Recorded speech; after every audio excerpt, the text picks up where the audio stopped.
Escucharemos la entrevista exclusiva con la senadora María Fernanda Cabal, una figura controversial en la política colombiana conocida por sus contundentes opiniones y su firme postura en temas de interés nacional.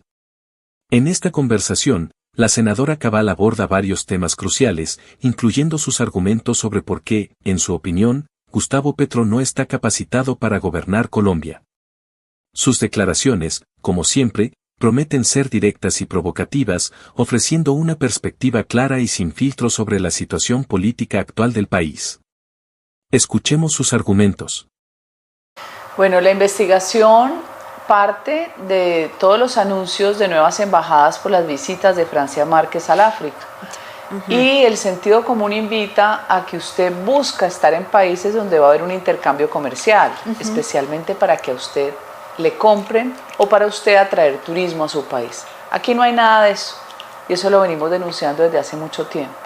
Son embajadas que hoy le cuestan $500 millones al país, que podían ser invertidos, por ejemplo, mejorando los puertos, mejorando lo local, mejorando las vías, cualquier otra cosa que se necesite en Colombia. No han servido para absolutamente nada. Pero me llama también la atención que este gobierno, y tuve la oportunidad de escuchar a Luis Gilberto Murillo, quien estaba embajador en Washington, ahora entra a reemplazar a Álvaro Leiva, siempre con ese discurso victimista de que ahora es el cambio, porque hay gente de otra raza, porque nunca hubiéramos podido pensar que en organismos gubernamentales internacionales hubiera gente indígena. En fin, el mérito no vale, vale es el prejuicio o el color de la piel. Pero bueno, ese es el discurso de ellos. La mentira de Luis Gilberto es que dice que hoy hay personas que, a pesar de no ser de carrera, son más representativas de ese cambio. Pues más del 58% de esas personas no pertenecen a la carrera diplomática. Si antes la clase política ponía al hijo, al nieto o al yerno, pues ahora nada ha cambiado. Son politiqueros de la misma laya y al final el sacrificio siempre va a ser el mérito. El que ha hecho la carrera no tiene posibilidad de llegar sino la palanca. Ok.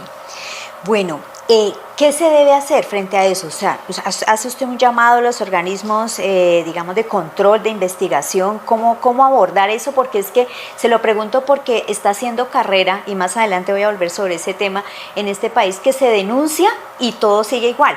Entonces, ¿qué pide usted, qué llamado hace frente a esta denuncia que usted ha hecho? Hago más una reflexión, porque las denuncias todavía no caben, salvo denunciar públicamente a la opinión y a quienes creyeron que Petro era el cambio, que eso se llama derroche puro.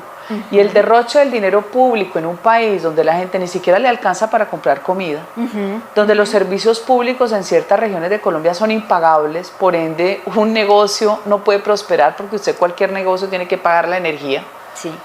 Es inaudito porque se vuelve inmoral, se vuelve corrupción. Es un llamado también a darnos cuenta que el poder presidencial es excesivo en Colombia. Tan excesivo que quedamos todos aterrados con cada anuncio y cada locura que se le ocurre a Gustavo Petro.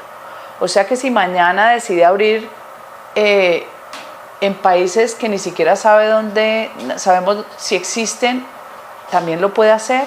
¿Hasta dónde es potestad del presidente de la República sin tener un estudio previo, técnico, que una embajada se pueda abrir o no? Entonces, ¿cómo ve usted este problema tan grave que es la atención de salud para los colombianos hoy? ¿Por qué la gente es tan crédula? ¿Y por qué la memoria es tan corta? Gustavo Petro hizo el mismo modelo en la alcaldía de Bogotá. Dejó un cráter en Capital Salud de 600.000 millones de pesos.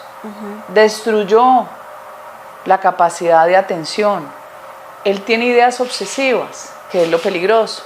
La idea obsesiva de él es la prevención, que es magnífica, la aplaudimos, pero resulta que hoy la prevención se hace con la data.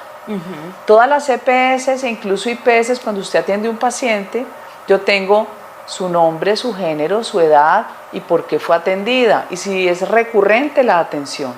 Toda esa data se cruza y yo sé entonces de lo que atendí en un año, cuántas mujeres, de qué edades, de qué lugares tienen esa atención, por qué enfermedad, por qué padecimiento. Todo eso me hace un análisis. Él sigue en la edad de piedra, él le gusta a lo barrio adentro de Chávez, donde iban los cubanos puerta a puerta timbrando, pero no porque quisieran a la gente, sino porque esos datos servían después para ver si votaste o no, te echaban del puesto si eras funcionario o no te daban un contrato. Al final, todo es control. Tenemos que entender que los socialistas lo que quieren es controlar al individuo, no le importa la salud, la prevención es una mentira. Cuando estuvo de alcalde de Bogotá, tenía grupos de visitadores médicos y se encontró que 8 de cada 10 familias estaban aseguradas. Era una realidad. Se gastaba 1.000 millones diarios en las visitas, pero no guardó la data de las familias en cuanto a qué enfermedades tenían. Esa locura la quiere adaptar nacionalmente, olvidándose que Colombia, con sus defectos, gústenos o no, ofrecía una de las mejores saludes del mundo. Entonces, un sistema de salud que enfrenta a los mejores médicos contra una activista como Carolina Corcho, donde ellos se basan en la data, ella se basa en la ideología. No puede ser. Conclusión, conejillos de indias, los maestros, ahí están, sin medicinas, sin atención médica. Me ha tocado atender a mí, hoy, 16 mujeres muy pobres que recibían para sus hijos, que en su mayoría sufren de enfermedades que tienen que tener siempre acompañante, que no tienen medicinas ni para la alimentación, que se hace por vía estomacal, no tienen los pañales, no tienen nada en absoluto. ¿Por qué? Porque no hay contratos. Porque los genios de este gobierno le dijeron a la FIDU previsora: acabe la corrupción, y acabó la contratación. Esto es un desastre, porque todo lo de Petro es un desastre, porque él vive otra realidad. Él cree que puede cambiar esto con el imaginario. ¿Qué va a pasar con el resto de procesos en Colombia? Ese es el tema. Ese es el problema. ¿El presidente Petro, usted considera que está capacitado para gobernar en este momento a Colombia? Nunca ha estado capacitado para gobernar. Presidente Petro, si se sometiera a un examen médico en general y psiquiátrico, no lo pasa. No es una persona apta y es una persona que pone en peligro el país entero. Pero el presidente Petro hoy no goza de la popularidad que gozó en el principio de su candidatura, de su campaña, que tenía una opinión alta, que todavía no entiendo cómo, habiendo destrozado Bogotá, pero es la escasa memoria y las redes sociales que tienen la capacidad de cambiar la percepción de las personas. El 90% de lo que hay en redes es basura, pero hay quien lo cree. Entonces, no solo es la escasa gobernabilidad que va a estar agravándose cada día. A él no le importa al final de cuentas, porque él no vive la realidad. Y aún con escasa gobernabilidad va a hacer daño, porque lo que no pase en el Congreso con proyectos de ley o de acto legislativo lo va a hacer a través de decretos y de resoluciones. Es una esquizofrenia lo que está saliendo de decretitis, más de 1.500 decretos, por Dios. Entonces genera una distorsión en las estructuras institucionales que hacen perder la capacidad de respuesta de las instituciones. Es una locura lo que está haciendo.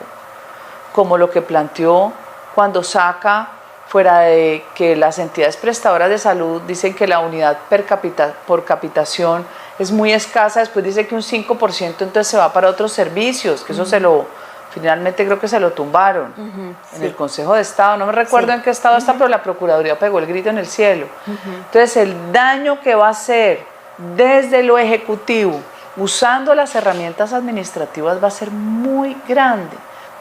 Ok. ¿Qué va a pasar al país, o en el país, en Colombia, entonces durante estos 2 años? Que viene una destrucción de una institucionalidad que se construyó en medio de una historia de violencia. Porque Colombia, salvo ciertos periodos de su historia en que ha vivido con tranquilidad, ha sido un país violento desde su origen y distintos tipos de violencia. Logramos remansos, por decirlo de paz, varias épocas donde creímos que ya habíamos superado la barbarie. Pero mientras haya 300.000 hectáreas de coca, mientras no se erradique la coca, mientras no haya sustitución de cultivos, mientras no haya control territorial, usted no tiene país. Y la Defensoría del Pueblo ha dicho que hay 400 municipios bajo control territorial ilegal. Cuando llega el presidente Uribe encuentra casi 400 alcaldes en los batallones porque los mataban, o desde Bogotá. No, ahora están en sus regiones. Significa que de alguna forma les toca ver cómo sobreviven y cómo contemporizan con estos grupos que tienen el control, son el Estado allá. ¿Qué país podemos pretender tener? Cuando Petro habla de paz total y yo le digo paz cocal, ¿no le parece suficiente el Cauca? Mientras haya coca, usted tendrá el Catatumbo incendiado, el Cauca, Nariño, el Pacífico en distintos sectores, allá donde se matan a cada rato en el sector, en el Chocó, que usted tiene desde la zona de Urabá, la zona del Atrato, en el Chocó, hay zonas donde Sipí, donde vuelven los grupos ilegales y se enfrentan hacia abajo, hacia la zona costera de Cauca y Nariño. Buenaventura es un polvorín de guerra y él cree que este país lo va a sacar adelante negociando con los bandidos se ríen, pero él nuevamente en su imaginario, él cree que él puede sentarlos, porque él tiene un rasgo de su personalidad mesiánico, narcisista. Él cree que él todo lo puede. Ni siquiera ha visto su propia vida. Su propia vida es una vida donde nunca generó ni una empresa, ni un empleo, ni pagó impuestos arriesgando su patrimonio. La vida de Petro es de un guerrillero anarquista que después fue beneficiado por un Estado que regala impunidad. Y después entra al Congreso señalando a todo el mundo de delincuente. No valió para la memoria colectiva el video de Petro metiendo billetes en una bolsa, ¿no es cierto? Y lo corrió a exonerar la Corte Suprema en la primera instancia, que es la que abre las investigaciones preliminares. ¿Qué tal que hubiéramos sido alguno de nosotros los que estuviéramos metiendo billetes que le faltó olerlos a Petro en una bolsa? Entonces, todo lo que él toque lo va a dañar, porque no es una persona apta para gobernar. Hablemos precisamente del escándalo de la Unidad Nacional de Riesgo. ¿Cómo analiza usted esta situación que está pasando? Yo quiero que ustedes hagan un ejercicio y el público también.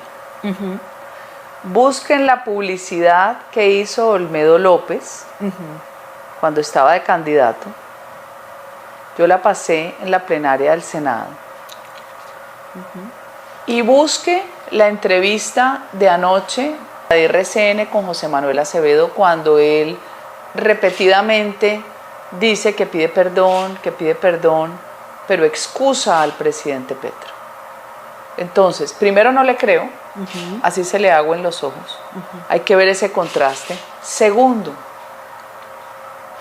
muy extraño que la Fiscalía se demore tanto teniendo el poder y las herramientas. Primero, de dictarles medidas de aseguramiento ya a Olmedo y a Schneider. Porque si usted está amenazando públicamente que cuento, que no cuento, entonces escoge unos nombres de congresistas, a este le di pero es que hay más. Es que hay más. Entonces todo el público, incluido nosotros, ¿quién más? Y también si el ministro del Interior, Luis Fernando Velasco, ¿será él el que le dijo, déjeme 200.000 a mí, déjeme tal cosa? Se volvió una comedia de algo que es inaceptable, que es el dinero de la gente a la que se le lleva el río la casa. Que no sean tan criminales. Es la gente a la que se le inundó y se le perdió todo, se quemaron las casitas, se desbordó, se rompió el puente o lo que sea. Todos los desastres terminan en desastres humanitarios, como lo de Rosas Cauca. Entonces corren porque hay el dinero listo sin licitación por la urgencia. ¿Eso cómo se llama? Esos personajes no deberían nunca, jamás en su vida volver a estar en política, porque son depredadores. Ahora, lo que está reflejando la Unidad de Gestión del Riesgo es un sistema. Y el sistema existe y se reproduce en muchas más entidades. Hablaron de la aeronáutica. Seguramente en el DPS también, porque donde se roba más fácil es con la plata de los pobres, la comida de los pobres, las ollas comunitarias. ¿Por qué? Porque es muy fácil apelar a programas de mucha sensibilidad, donde al fin y al cabo el pobre no se puede quejar. Si a usted le dan un plato de comida con la fruta podrida, ¿ante quién se queja? Y resulta que la fruta podrida la compraron en el basurero del abasto al 5% de lo que valía. Entonces vos tenés una comedia, que es una tragedia lo que pasa en Colombia, donde Olmedo Schneider dice sí pero no, no pero sí, pero yo exijo inmunidad total. No, usted no puede exigir un carajo. Usted tiene que someterse a la ley. Y la fiscal está demasiado callada. Está bien que no hable tanto, pero está demasiado callada y tiene las herramientas para actuar, como las tiene con el señor Ricardo Roa. Cuando el Consejo Nacional Electoral saca una auditoría contable forense que se convierte en plena prueba, como cuando usted llega a la fiscalía y le dice, venga que usted está en lavado de activos. Los gringos dicen follow the money. La plata entra y sale. No lo puede ocultar. Eso ya era una autocabeza de proceso. Fiscalía y Procuraduría. Ya. Fiscalía y Procuraduría. Ya. Cualquier otro, en otro escenario, estaría preso. Él y el segundo que lo acompaña. Entonces son varios escenarios que usted tiene que juntar en la misma película. Ahora mi pregunta es, ¿hay un acuerdo con el gobierno Petro para tratar de apaciguar y distanciar esas investigaciones de la contundencia que debería tener la Fiscalía? ¿Va a actuar más rápido la Corte Suprema de Justicia con los aforados que la Fiscalía con los no aforados? Entonces yo les dejo estas inquietudes porque yo quiero que el público observe más allá de la comedia, como estoy observando yo que no me está gustando el escenario. Y tampoco me gustó Olmedo, como cuando usted prende el ventilador y como cuando asperja agua que usted necesita que se moje el pasto. Entonces ahora metió a la oposición. Entonces como diciendo, no solo son los malos, los de siempre, sino que ahora la oposición también, como diciendo todos somos malos. Al final de cuentas, estoy pensando si detrás de toda esta maldad la intención es destruir el Congreso de la República, porque puede serlo. Ok. Senadora, usted ha estado siempre muy atenta a todo lo que es la economía, ¿cierto? Y la macroeconomía del país. ¿Cómo analiza usted qué ve detrás de este anuncio del fin de semana del presidente Petro diciendo que abriendo la posibilidad de decretar una emergencia económica? Volvemos a la descripción anterior. No es una persona apta para gobernar, ni en su casa, ni menos un país. No lo es. Su cabeza no está bien. Uno. Dos, como no está bien, no vive en realidad y no le importa. Entonces, él, que es megalómano, así como es narcisista, él se cree que el mundo gira a su alrededor. Por eso él todo el tiempo pensó que podía ser el representante de esta nueva ola de América Latina, y solo es su imaginario. No lo respeta ni Ortega de Nicaragua, pero no deja de ser peligroso. Todos esos anuncios generan el peor sentimiento para una economía que se llama incertidumbre. Cuando usted tiene incertidumbre, usted no invierte. Cuando usted no invierte, no hay empleo, no hay prosperidad. No hay cómo dinamizar la economía. Hoy no hay un peso de inversión extranjera, porque desde que llegó, empezó con su fanatismo climático, a decir que aquí no podíamos volver ni a explorar petróleo, ni gas, ni carbón. O sea, ¿en qué cabeza del mundo cabe? Ni sus compañeros de izquierda lo acompañan, porque eso no lo dice ni Boric, que sabe que su país es de gas y de minería, ni Lula, que tiene petróleo. Todos dicen, este ya se pasó como al extremo, cuando el 40% de las exportaciones que nosotros hacemos son petróleo, y ese dinero va a programas sociales. Tanto hablar del pueblo, pero el pueblo nuevamente para lo que le conviene, para incendiar el país, como es lo que yo creo que él pretende, como lo que pasó aquí en Cali, en el Valle del Cauca. Hablemos del Congreso, ya se va a acabar este periodo legislativo. ¿cuáles de las leyes que están en trámite valen la pena que pasen, que sigan adelante? Es que los proyectos de ley de Petro, al final lo que quieren es controlar. No es mejorar la calidad de vida, es control social del individuo.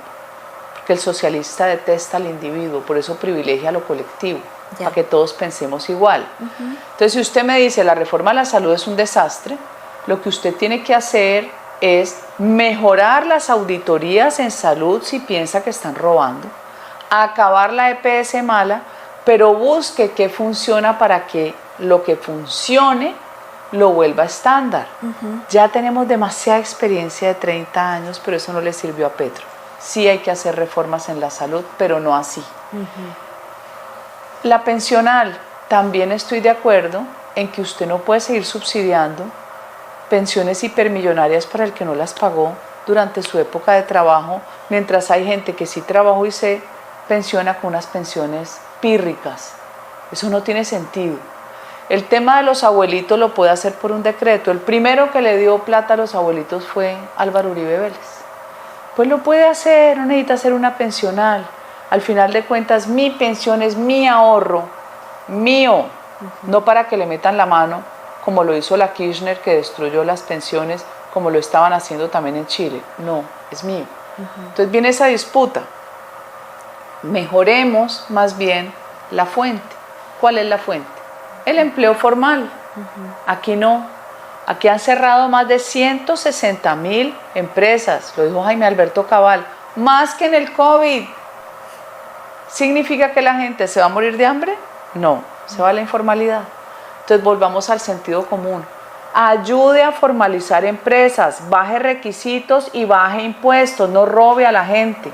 Moche el tamaño del Estado, como lo ha hecho Javier Milei. No más burocracia absurda, no más ministerios de la igualdad. ¡Qué grosería! Ahí vio usted los muchachos furiosos con Petro porque les prometen y la gente cree. ¡Ay, yo les hice el ministerio! No, pues el ministerio me va a resolver la vida. El ministerio es burocracia para congresistas y para el gobierno de turno, no para beneficiar a nadie. Ojalá cada vez menos. Entonces, al final de cuentas, usted llega a una sola conclusión. Es un presidente incapaz de gobernar porque además no le gusta gobernar, le gusta el activismo, no el gobierno. Ok, bueno, y ahora sí la última. ¿Qué balance hace precisamente de este periodo legislativo? Medio desastroso, porque él llegó con sus propuestas y lo primero que hizo fue la salud, nuevamente, ¿no? Con su capacidad de vivir fuera de realidad. Y resulta que asustó no solo las empresas, que había unas muy grandes, unas que ya tenían capital extranjero, que se iban a vender a multinacionales grandes, sino a todo el mundo, porque los que ya tienen de 60 para arriba, la salud es prioridad. Eso no le pasa a un pelado ni de 18, ni de 22, incluso de 30. La salud no es parte de los 5 puntos que deseen. Sí tiene que tener salud, pero no es su prioridad. Empezó a asustar a la gente con el tema de salud y empezó a enfrentar el discurso político contra la evidencia, que fue Carolina Corcho con los expertos médicos. Ahí abrió un campo de batalla, pero empezó a golpear a la prensa. Prensa que mucha, no siendo de izquierda, se acomodó a Petro. A golpear, a golpear, a golpear, y se los ganó de enemigos. Después empezó, dentro de todo lo que él hacía, fuerza pública, que había que sacar la policía del Ministerio de Defensa. Pero ¿qué es esta locura, por Dios? No tienen ni idea que los fondos que suman los dineros que le quitan a cada soldado, a cada policía, no pueden deslindarse, porque unos soportan los del otro.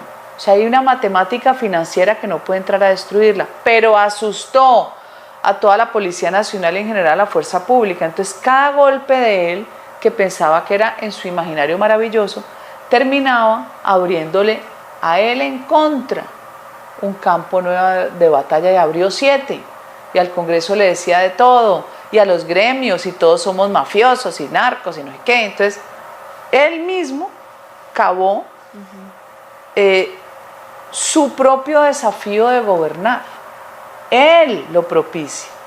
él todos los días sale con una frase descalificando a alguien o a algo. O sea, es una persona que nunca construye una sensación de afecto. Todo es con odio, con rabia, y cree que es el único que tiene la razón. Entonces, al final de cuentas, nos vamos a encontrar con un Congreso que no terminó de tramitar lo que él quería, que ya sabemos que sí hubo plata para congresistas, con un sistema que ha existido siempre para elegirse y reelegirse, porque ser congresista se volvió una empresa lucrativa criminal, y que no le funcionó porque quedaron al descubierto, y estamos apenas empezando a conocer qué está pasando. Reformas de Petro no las veo, no sé, hay que observar qué va a pasar en la plenaria de Cámara con la pensional, porque por primera vez el público, incluso más que en el acuerdo de paz de Santos, de La Habana, el público observa cómo votan los congresistas.